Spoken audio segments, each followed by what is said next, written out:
ቁጥር 17 ሶስተኛ ጥያቄ። አንድ አይነት ጥያቄ ያስፈራል ወገኖቼ። ከባድ ጥያቄ ነው። ዛሬ ኢየሱስ ክርስቶስ እያንዳንዳችንን የሚጠይቀው ከባድ ጥያቄ። ትወጂኛለሽ ወይ እያለሽ ነው እቴ። ትወደኛለህ ወይ እያለ ነው ወንድሜ። ለሶስተኛ ጊዜ የዮና ልጅ ስምዖን ሆይ ትወደኛለህን አለው። የሶስተኛው ተመሳሳይ ጥያቄ መመለስ ግን አልቻለም ጴጥሮስ፣ አልቻለም። ለምን? ሶስተኛው ከባድ ነበረ። ምክንያቱም ጌታ ኢየሱስ እንደማያምነውና በጴጥሮስ ላይ እርግጠኛ እንዳልነበረ። እንዴ ጌታ በቃ አምነኝም ማለት ነው፣ ሁለቴ ወድሃለሁ አልኩት፣ አሁን እንደገና ሶስተኛ ይጠይቀኛል እንዴ ብሎ ጴጥሮስ ልቡ አዘነ። እንዴ እናንተ ብትሆኑ ታዝናላችሁ?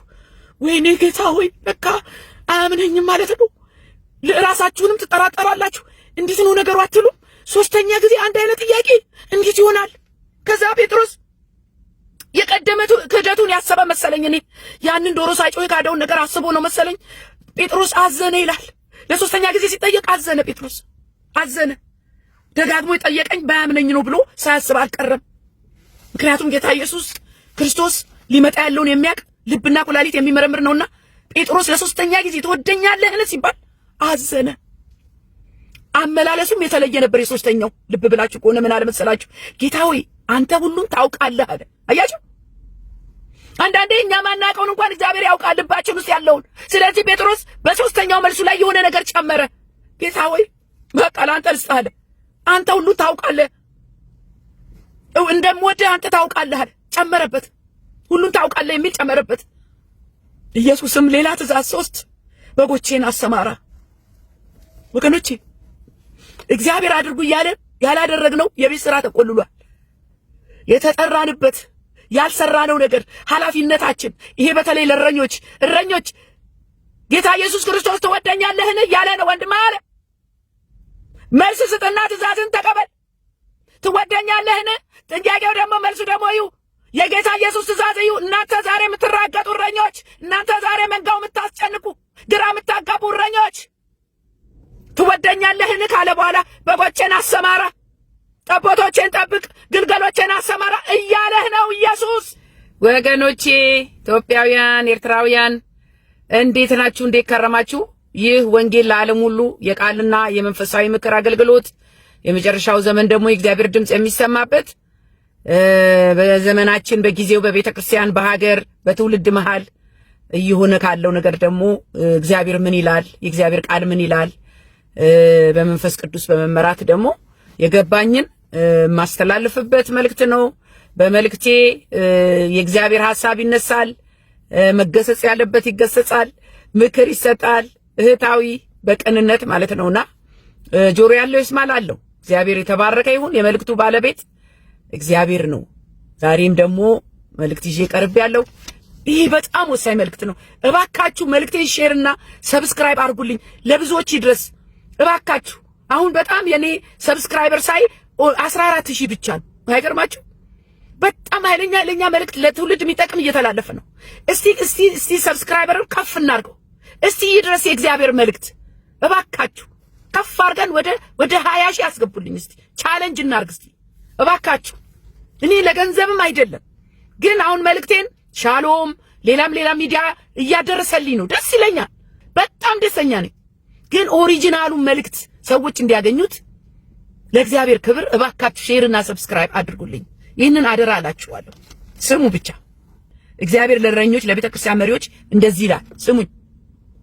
ሕዝቅኤል 34:10 ላይ በጣም የሚገርማችሁ ነገር ይሄ ነገር ሳይመጣ ከ3 ከ4 ሳምንት በፊት መልእክቴን ወደኋላ መልሳችሁ ብታዩ እግዚአብሔር በእረኞች ላይ ነኝ ይላል ብዬ መልእክት አስተላልፌ ነበር።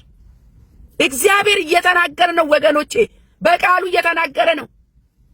እኔ ነብይ አይደለሁም። ደግሞ ነብያት ነብይ ነሽ ብላችሁ ደግሞ እንዳታወግዙኝ። እኔ ነብይ ብዬ ራሴን አልጠራውም። እግዚአብሔር ግን ወንጌላዊት ብሎ ሽሞኛል። ወንጌልን ግን እናገራለሁ። ወንጌላዊት ሚል ሽሞት የለም እንዳትሉ ብቻ ስሙ ባካችሁ። ሕዝቅኤል 34:10 ላይ ለእናንተ ከላይ ያላችሁ ለምትራገጡ እረኞች፣ የእግዚአብሔር ባልሆነ ነገር ለተገለጣችሁ እረኞች፣ እግዚአብሔር በዚህ ዘመን ጸጋ የለውም ላላችሁ እረኞች፣ መንጋውን ግራ ለምታጋቡ እረኞች እግዚአብሔር ይህን ቃል ይናገራል። ጌታ እግዚአብሔር እንዲህ ይላል፣ እነሆ በእረኞች ላይ ነኝ፣ በጎቼንም ከእጃቸው ፈልጋለሁ፣ በጎቼንም ከማሰማራት አስተዋቸዋለሁ። ይሄ ምን ማለት መሰላችሁ? አሁን የእግዚአብሔር ጸጋ የለም ብላችኋል አይደል? እዚህኛው ሙሉ ወንጌል እንዳትሄዱ፣ ከሙሉ ወንጌልም መጥቶ እንዳያገለግል፣ እርስ በርስ እንዳትነካኩ የሌላ ቤተ እምነት ብለው መጥራት ጀምረዋል። መካነ ኢየሱሶች ሙሉ ወንጌልን የሌላ ቤተ እምነት አስቡት። እንግዲህ ክርስቲያን እርስ በርሱ ብረት እንዳያደርግ የሚበትን መንፈስ፣ የአንድ አባት ልጆች ሆነን ሳለ አንድ መንፈስ ጠጥተን ሆን ሳለ ይኸው እግዚአብሔር ምን አለ ብትሉኝ፣ ምን አለ? በጎቼን ከማሰማራት አስተዋቸዋለሁ፣ ከዛም ወዲያ ራሳቸውን እረኞች የራሳቸውን አያሰማሩም፣ በጎቼንም ካፋቸው አድናለሁ፣ መብልም አይሆኑላቸውም። እናንተ በተለይ መካነ ኢየሱስ እግዚአብሔር ለመንጋው ሲል ይጠነቀቅና ባዶ ቤት ትቀድሳለህ። መካነ ኢየሱስ ውርድ ከራሴ የእግዚአብሔር ጸጋ በዚህ ዘመን የለም ያላችሁ ኦርቶዶክስ የምትሸቱ የተቀላቀለ ነገር አለ እዛ ቤት ውስጥ። እኔ እንዳየሁት ንግግር ስትጀምሩ እንደዚህ ያማተቡ ማለት ነው። አንድ በሉኝ፣ ትልቅ መስቀል እዚህ ጋር አለ በሉኝ፣ ዘርፈ ብዙ ናቸው በሉኝ፣ ልብሳቸው መቅደስ ይላሉ፣ የቤተ ክርስቲያኗ ስርዓትና ወግ ይላሉ፣ ቅዳሴ ይላሉ። የዛኛው ቤት ምልክት አለ። ግን ከሁለቱም ሳትሆኑ ነው የምታገምቻሉ። ምን ብትሉኝ ሐዋርያው ዳንኤል የተከበሩ ሐዋርያው እሳቸው አሁን ሊነኳቸው ነው ማለት ነው የተናገሩት። ስሙኝ፣ የመንፈስ ቅዱስ ስጦታን የጣለች ቤተ ክርስቲያን ዝርግፍ ጌጧን እንደጣለች ሙሽራ ናት ብለዋል። ሃሎ የመንፈስ ቅዱስ ስጦታን የጣለች ቤተ ክርስቲያን ዝርግፍ ጌጧን እንደጣለች ሙሽራ ናት ብዬ እኔ አስባለሁ። ቅዱስ ስጦታዎች ቤተ ክርስቲያንን ያንጻታል፣ ይሰሯታል፣ ያበጇታል፣ ወደ ክርስቶስ ሙላአት ደግሞ ያደርሷታል። ዛሬም የመንፈስ ቅዱስ ስጦታዎች ወገኖች ሆይ ይሰራል። የትንቢት ስጦታን በብርቱ ምን በሉ ፈልጉ። እያንዳንዳችሁ በየግላችሁ ትንቢት ልትናገሩ ትችላላችሁ። አያችሁ፣ ጌታ ሆይ የመገለጥ ስጦታ አትስጠኝ፣ ጌታ ሆይ እንዲህ አይነት ስጦታ አትስጠኝ፣ ትክክለኛ ጸሎት አይደለም። የትንቢት ስጦታን በብርቱ ፈልጉ ይላል እግዚአብሔር ይመስገን። በእኛ ዘመን ጸጋ የለም። ኧረ ተው፣ ያለ ጸጋ ማን የምንድን ነኝ እኔ? በትምህርት አላመጣሁት፣ በጸጋ ነው። የእግዚአብሔር ቤት በጸጋ ነው። ከዛ ምን አሉ ብትሉኝ የመንፈስ ቅዱስ ስጦታ ቤተ ክርስቲያንን ያንጻታል፣ ይሰራታል፣ ያበጃታል፣ ወደ ክርስቶስ ሙላት ያደርሳታል። ዛሬም የመንፈስ ቅዱስ ስጦታ ይሰራል ብለዋል። ማን? ሐዋርያው ዳንኤል። ቤተ ክርስቲያን የመንፈስ ቅዱስን አሰራር አስወጥታ ጸጋን አስወጥታ በሰውኛ መስራት ስትጀምር ደርቃ ትሰነጣጠቃለች። ምን ለዛ አለን እኛ ያለ መንፈስ ቅዱስ? ምን ለዛ አለን እኛ ያለ እግዚአብሔር ጸጋ? ከዓለም የበለጠ ነው እኮ መለያችን፣ መታወቂያችን እኮ የመንፈስ ቅዱስ ስጦታ ነው። ሚስጥር የሚገልጥ ጥበብን የሚሰጥ ድፍረትን የሚሰጥ በትምህርት የማታመጣው በገንዘብ የማትገዛው የእግዚአብሔር ጸጋ። እኔ የምለው አሁን የተነሱ ጸጋ የለም ነብይ የለም የሚሉት መንጋውንም እንጠብቃለን የምትሉ እስከ ዛሬ የት ነበራችሁ? እኔ ለእናንተ ያለ ጥያቄ ነው። በእንቁላሉ ጊዜ በቀጣሽኝ አለ እንዳላችሁት በሐሰተኛ ነቢያትም ይሁን ህዝቡ ከተበዘበዘ በኋላ ገስታውስ ተብሎ ስንት ገንዘብ ድሃው ከተራቆተ በኋላ ስንት ትውልድ ከሳተ በኋላ ከእግዚአብሔር ከራቀ በኋላ አሁን ከየት ነው ከእንቅልፋችሁ ብንን ብላችሁ ሐሰተኛ ነቢያት አካሄዳቸው ትክክል አይደለም? የት ነበራችሁ? እነዚህ ነቢያት ሲነሱ የት ነበራችሁ? እግዚአብሔርስ አልተናገራችሁም ወይ? መክራችኋቸዋል ወይ? አስተምራችኋቸዋል ወይ? ሰብስባችሁ ገስጻችኋል ወይ? አሁን ለምን ጊዜው ነው ወይ? አሁን የመለያየት አንዱ ላይ በር የመዝጋት አንዱ ላይ አጥር የማጥበቅ የእግዚአብሔርን ነገር ቃሉን እንኳን የመስበር አሁን ጊዜው ነው ወይ? ይሄ ጥያቄ ለእናንተ አለኝ። የት ነበራችሁ? አልረፈደም ወይ? ትውልድ ከቃሉ ይልቅ ትንቢትን ወዶ ነብይ ገሌ እያለ ሲንከራተት ሲዘዋወር ገንዘቡን ተበልቶ ካለቀ በኋላ ከእግዚአብሔር ተለይቶ ዛሬ ስንት የባዕድ ልምምድ ውስጥ ከገባ በኋላ ትውልዱ ብንና አላችሁ እና ደግሞ እኮ ማስተካከልም መምከርም መገሰጽም እኮ አይደለም። በርን ዝጋ ነው። አትድረሱብኝ። ከሞን ዩ ጋይስ እግዚአብሔር አይቷል በስውር። እናንተ 3 ጊዜ ካደ በቅፍ ውስጥ አስገብቶ የጴጥሮስን የልብ ሐዘን ተረድቶ እንደው ጴጥሮስ በካደው ጊዜ የተሰማውን ስሜት ታውቃላችሁ አይደለ? ልክ 3 ጊዜ ክዶ ሲጨርስ ቀና ሲል ኢየሱስን አየው። የተናገረውንም አስታወሰ። ዶሮ ሳይጮህ 3 ጊዜ ትክድኛለህ ያለውን ልክ ክዶ ሲጨርስ ዶሮ ጮኸ። ከዛ ቀና ሲል ጌታ ኢየሱስ ክርስቶስ አይን ላይን ተገጣጠሙ። አስባችሁታል ጴጥሮስ የሚሰማው ስሜት ወይ? እንደዛም ሆኖ ግን ጌታ መልሶ አቀፈው። የምህረት አባት አይደለም? ረሳለት፣ ሰረዘለት ማለት ነው። ስሙኝ ነው። ታስታውሳላችሁ ቲቢ ጆሹዋ አሁን አንድ መልእክት አለኝ ስለ ቲቢ ጆሹዋ በአገራችንም የታወቀ ነው። መጥቶም ነበር መሰለኝ፣ እኔ ብዙም አይዲያ የለኝም። ስለዚህ አንድ ሌላ አፍሪካዊ ፓስተር ነው ይሄን የሚናገረው። እናንተ የራሳችሁን አስተያየት ውሰዱበት፣ ግን ሴንስ ይሰጣል። ስሙኝ፣ የኛ ሀገርም ነብይ ስለተጠቀሰ ነው ይሄን ነገር ያመጣሁት። ቲቢ ጆሹዋን የገደልኩት እኔ ነኝ ይላል እግዚአብሔር አለ ፓስተር። ለምን ሲባል አሁን በሰይጣን መንግስት ብዙ ለቅሶ አለ አለ። መቼ? ቲቢ ጆሹዋ የሞተ ጊዜ የሰይጣን መንግስት እያለቀሰ ነው ተበሳጭቶ። ለምን? ቲቢ ጆሹዋ ከሰይጣን የተቀበለው አጀንዳ ሐሰተኛ ነቢያትን ሐዋርያትን በዓለም ላይ ማስነሳት ነበር አለ። ሴንስ ይሰጣል። ስሙኝ፣ ሌላ ሴንስ የሚሰጠውን ነገር ለ10 ዓመታት የውሸት ክርስትና በሳይንስና በድንቅ ነገሮች በማታለል እውነተኛውን ወንጌል መሸፈንና ማጥፋት ነበረ። በቲቢ ጆሹዋ ላይ ሰይጣን ያስቀምጠው አጀንዳ፣ ሰይጣን የተላከበት አጀንዳ ያ ነበረ። ስሜን ከምድር ላይ መሰረዝ ነበር ዓላማው። በስተመጨረሻም ቤተክርስቲያንን የመዝናኛ የቲያትር ቦታ ማድረግ ነበረ። ስሙ፣ ቲቢ ጆሹዋ እንግዲህ ከቦታም ቆይቷል።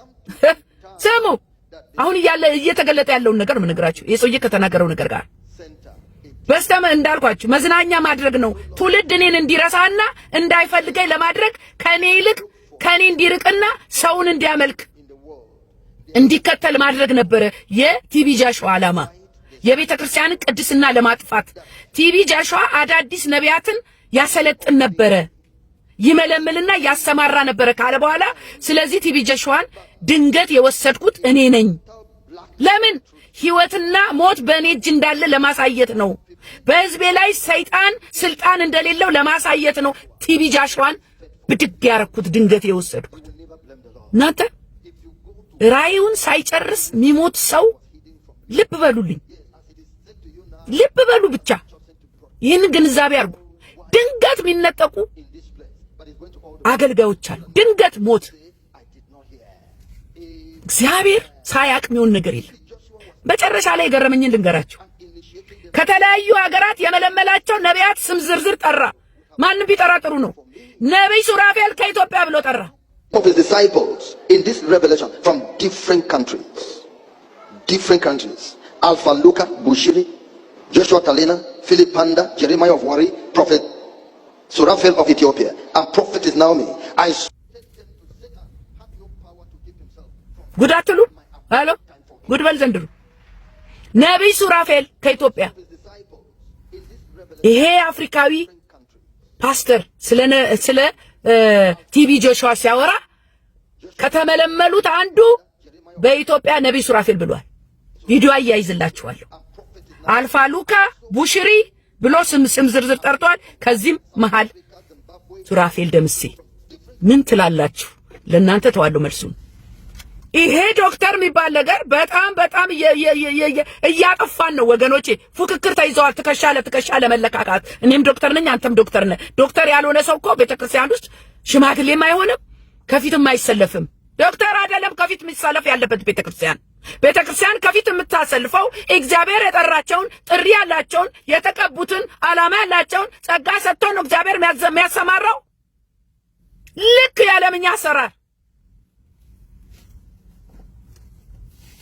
አሁን አይታችኋል። ዶክተር ይባላል። እኛ ምን አገባን? እኔ ዶክተር ምን አገባኝ? መጋቢ ነህ፣ እረኛዬ ነህ፣ ወንጌላዊ ነህ፣ ሐዋርያ ነህ።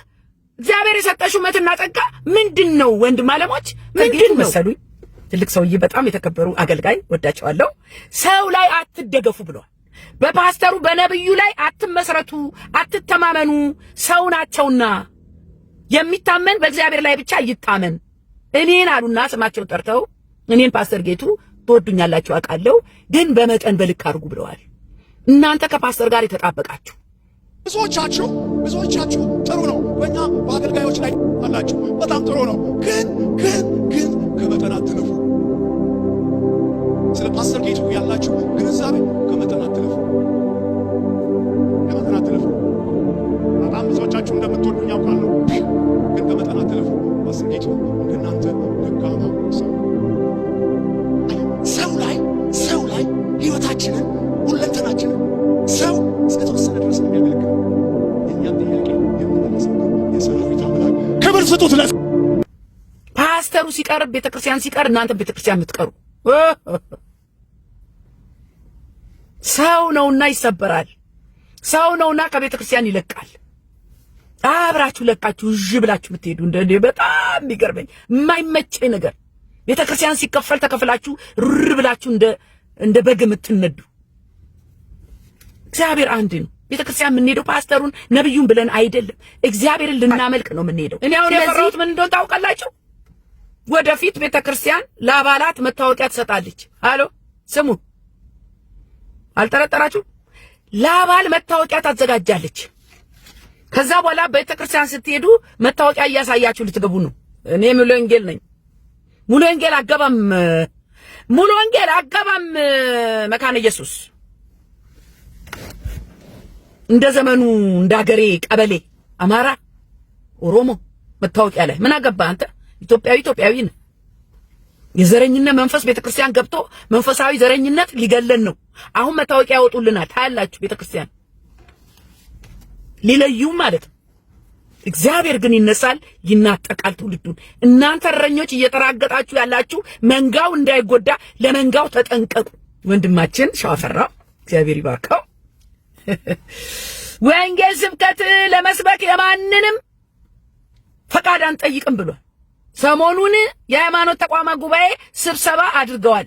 የጎዳና ወንጌል ስብከትን በሚመለከት ምን ብላችሁ ነው የተሰበሰባችሁት? ሕግና ደንብ ልታወጡ ነው? ሰሞኑን የሃይማኖት ተቋማት ጉባኤ በጣም እንዲተላለፍ እንፈልገው ስለሆነ ነው።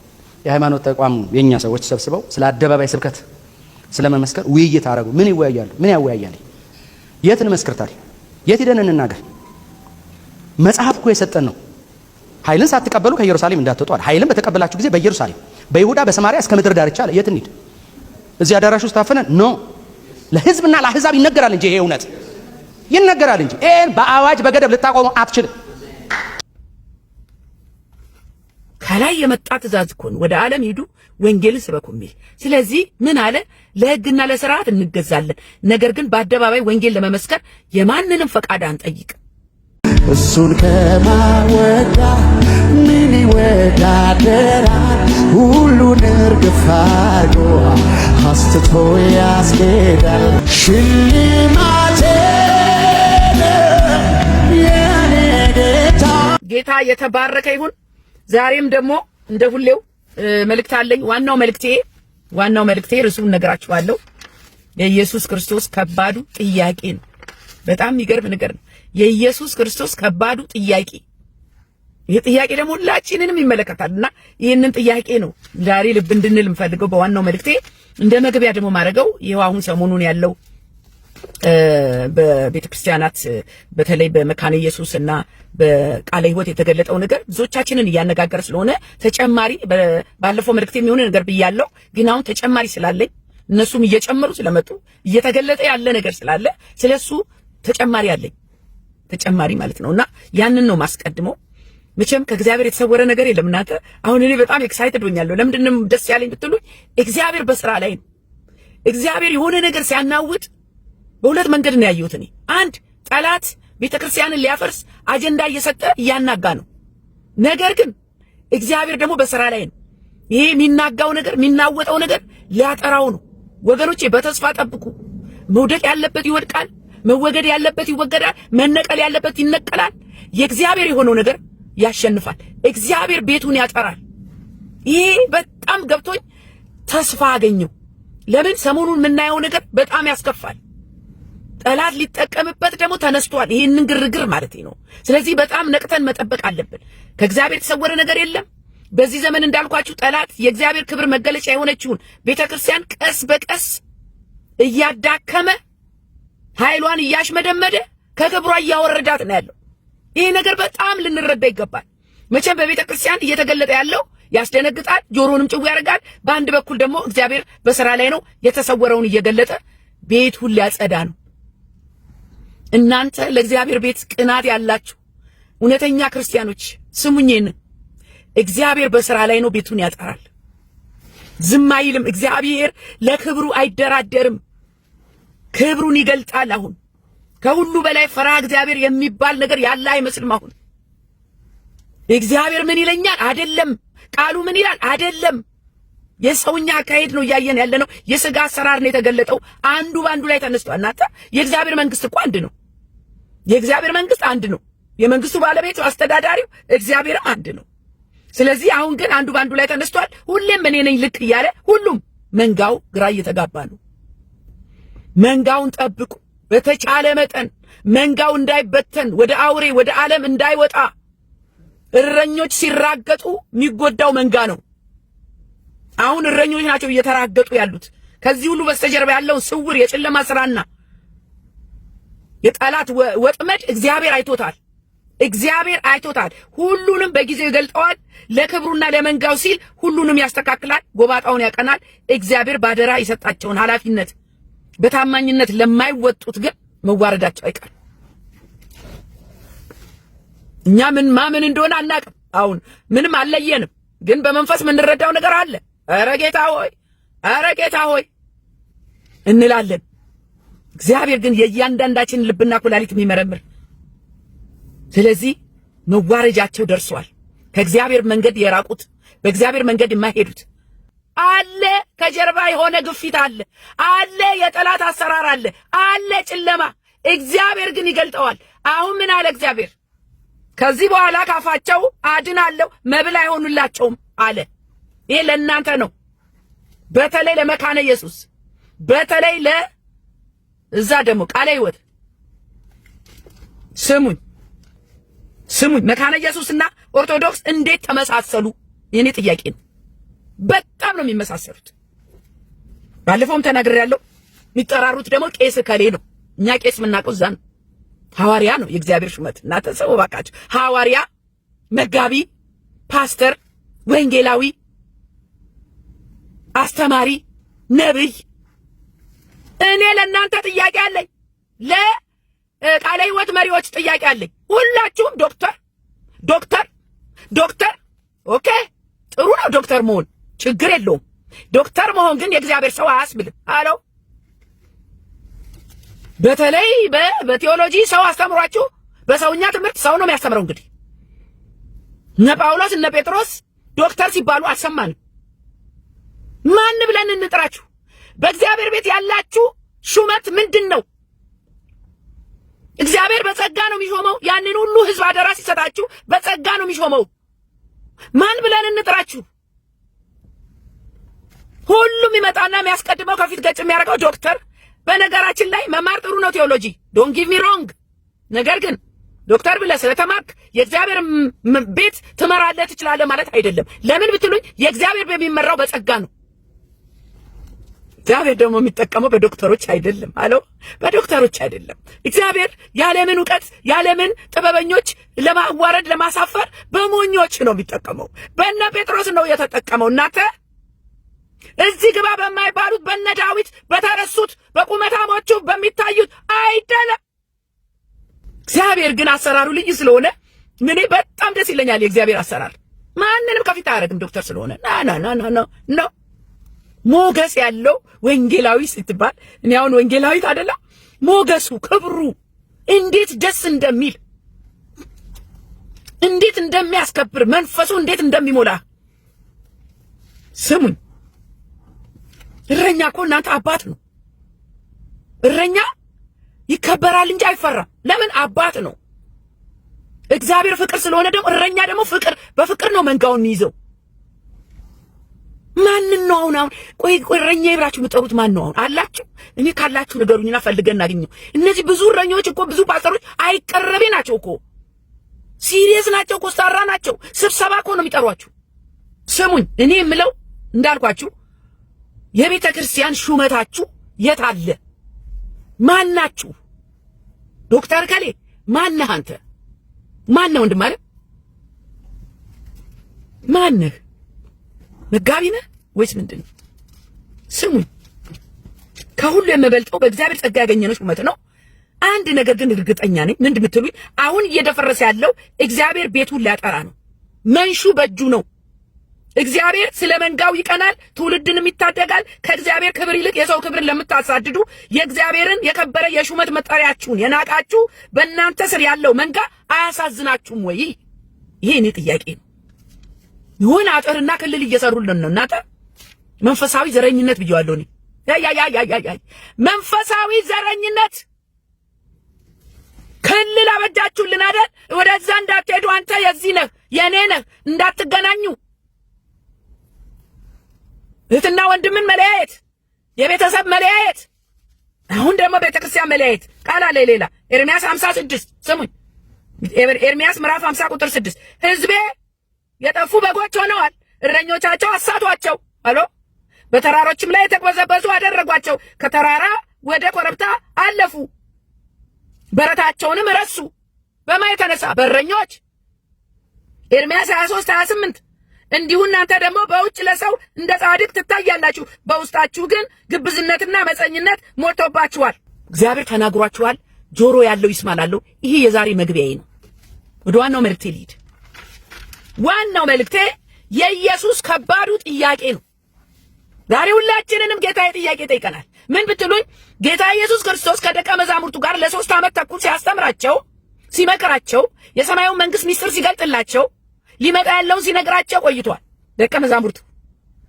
ስለዚህ መቼም ሁል ጊዜ ደቀ መዛሙርቱ ታድለው እላለሁ። እኔ በጣም ነው የምቀነው። አይደለም 3 ዓመት ተኩል እኔ ለሶስት ደቂቃ ጌታን ባገኘው ስንት ነገሬ በተለወጠ። በቃ ይሄ ነው በቃ እኔ ምኞቴ፣ እንደነሱ ያሳለፉት ጊዜ ማለት ይሄ ነው። እንዴት ይወዳቸው እንደነበረ፣ እነሱም እንዴት ይወዱት ያከብሩት እንደነበረ፣ ይሰሙት እንደነበረ ሳስብ ያስቀናኛል።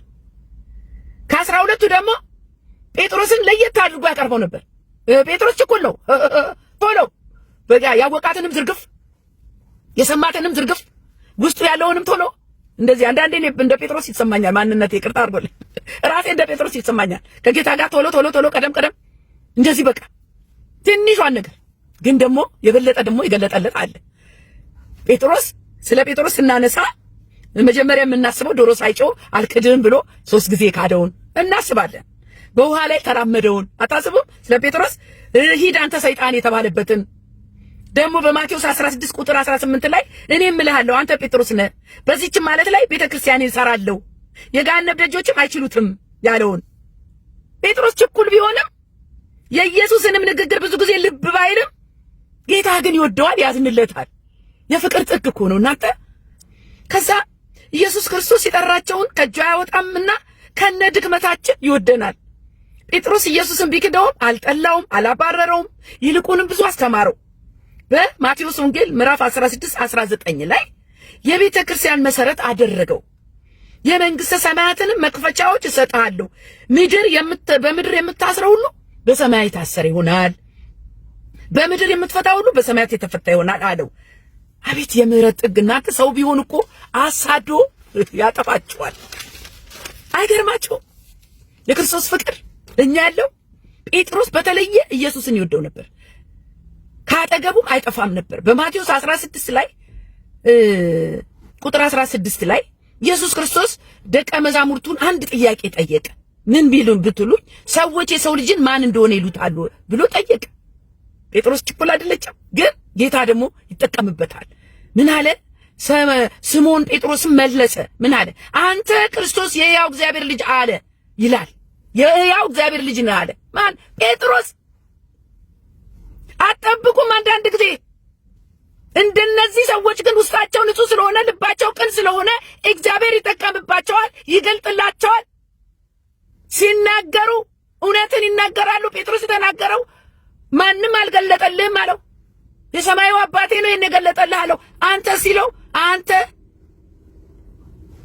የሕያው የእግዚአብሔር ልጅ ነህ አለ። ስሙኝ፣ ስጋና ደም የማይገልጥልውን ገለጠለት እግዚአብሔር።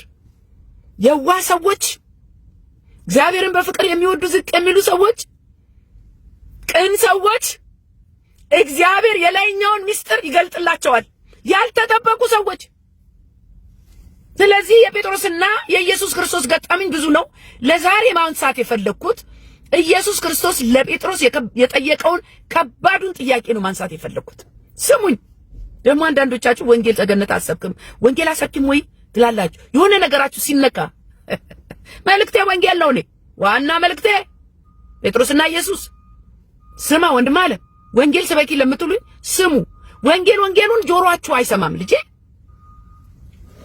ከሆነ ማያይዘው ቪዲዮ ላይ የሆነ ነገራቸው ሲነካ ወንጌል ብሰብኪ ምን አለበት? ከሞሜን ስለዚህ ዛሬ በዮሐንስ 21:15 ላይ ከባድ ጥያቄ ለጴጥሮስ እያንዳንዳችሁ ይህን መልእክት የምትሰሙ ከባድ ጥያቄ ኢየሱስ ክርስቶስ እየጠየቃችሁ ነው። ምሳ ከበሉም በኋላ ኢየሱስ ስምዖን ጴጥሮስን የዮና ልጅ ስምዖን ሆይ ከነዚህ ይልቅ ትወደኛለህ? ራሳችሁን እያስገባችሁ ራሳችሁ ጠይቁ። አዎን ጌታ ሆይ እንድወድህ አንተ ታውቃለህ አለው። ስሙኝ፣ አሁን እያንዳንዳችን ብንጠየቅ ትወጂኛለሽ ብሎ ጌታ ቢጠይቅሽ ቀደም ብለሽ ወዲያው አረ ጌታ ሆይ እንደምወድህ አንተ ታውቃለህ ትያለሽ አይደል? የሚከተል ነገር አለ። ግን ትወደኛለህ? አዎ ትያለሽ አይደል? ከዛ የሚከተል ነገር አለ። ግልገሎቼን አሰማራ አሎ። ጥያቄው ከባድ ነው። ሰው በተለይ ኢየሱስ ክርስቶስ ትወደኛለህን ብሎ ከጠየቀ ውስጥህን ዲፕ ድረስ መርምሮ አይቶ ነው። ከዛስ ትወጂኛለሽን? ከዛስ አድርጊ የሚልሽ ነገር አለ ታለ። ምን አለው ጴጥሮስን? ግልገሎቼን አሰማራ አለው። አንዴ ብቻ አይደለም። እወድሃለሁ ብሎ መልስ ለመስጠት ማሰብ አያስፈልግም። እወድሃለሁ አዎ ትላላችሁ። እንደሚወደውም ጥርጥር የለውም። ጌታ ኢየሱስ ግን የመውደድ ምልክቱ መታዘዝ ነውና ከወደድከኝስ እሺ ብሎ ዝም አላለም። ትወደኛለህ? አዎ እወድሻለሁ አላለም። ዝም አላለም። እዛ ጋር አላቆምም። ትወደኛለህን ካለ በኋላ የሚከተል ትእዛዝ ነበረ። እወድሃለሁ ካልክ ወንድም አለ መታዘዝ የግድ ነው። ቁጥር 16 ደግሞ ሁለተኛ ጠየቀው። እንደገና ጠየቀው። የዮና ልጅ ስምዖን ሆይ ትወደኛለህን አለው። አንዴ ተናግራችኋል። እንደገና ያ ጥያቄ ሲመጣ እንዴት ያስፈራል! እናንተ ከኢየሱስ ሲመጣ በተለይ ያስፈራል። በተለይ እንደ ጴጥሮስ ደግሞ ቀድሞ የካደው እኮ ነው። ብትወደኝ ለምን ካድከኝ አላለውም። ጌታ ኢየሱስ ክርስቶስ ያለፈ ኃጢአታችንን እያነሳ አያሸማቅቅም። እንደ ሰው እኮ ያለፈ ኃጢአታችሁን እያነሳ ያሸማቅቃችኋል። ብትወጂኝማ ኖሮ ትክጂኝ ነበረ። ብትወጂኝማ ኖሮ ያን ነገር ታረጊ ነበረ። እንደዚህ ለዘመናት ቂመኛ ነው ሰው። ጌታ ኢየሱስ ክርስቶስ ግን አዲስ ትእዛዝ ለጴጥሮስ ሰጠ እንጂ ትወደኛለህን ብሎ ብትወደኝማ ኖሮ ካድከኝ አላለም። አይገርማችሁም? ከዛስ አሁን ሁለተኛ ጠየቀው። አሁን ጌታ ሆይ ወድህ አንተ ታውቃለህ አለው። ከዛስ ትእዛዝ ተከተለ። ጠቦቶቼን ጠብቅ። እህቴ ትእዛዝ አለ። ወድሃለሁ ካልሽ ታይ ሚልሽ ነገር አለ። ጣይ ሚልሽ ነገር አለ። አድርጊ ሚልሽ ነገር አለ። መውደድሽ የሚያስታውቀው እግዚአብሔርን ስትታዘዢ ነው። ወንድም አለም አንተም መውደድህ የሚያስታውቀው እወድሃለሁ ጌታ ሆይ ትሉኛላችሁ፣ አድርጉ ምላችሁን ግን አታደርጉም ነው ያለው። ሁለቴ ጠየቀው። ከዛስ ጠቦቶቼን ጠብቃለሁ። ይሄ የጊዜው መልእክት ነው። ምን ብላችሁ መልስ ትሰጡ ይሆን? ትወደኛለህን? አዎ። በዚህ ዘመን እግዚአብሔር ጸጋ እንዳለው እወቁ እናንተ እረኞች። ይሄንን እላለሁ እኔ። ከዛ በኋላ የኢየሱስ ክርስቶስ ጥያቄ በጣም ከባድ ነው። ጥያቄው የሚያስከትለው ደግሞ ትእዛዝ አለ። ዛሬ ለእያንዳንዳችን ይህ ጥያቄ ብንጠየቅ ሁላችንም እወድሃለሁ ብለን መመለስ አንቸገር ይሆናል። ነገር ግን አስከትሎ እንድናደርግ የሚያዘንን ነገር መፈጸም አለብን። የፍቅራችንና የመውደዳችን መለኪያ መታዘዛችን ነው ወገኖቼ። እግዚአብሔር የሚናገረን ነገር አለ። ጣሉ ይለናል፣ አድርጉ ይለናል፣ ተመለሱ ይለናል። እግዚአብሔር ባስቀመጠንና ባሰማራን ስፍራ የእግዚአብሔርን ቤተክርስቲያን የመጠበቅ ኃላፊነት አለብን። በተለይ እናንተ እረኞች የእግዚአብሔርን ቤተክርስቲያንን ጠብቁ።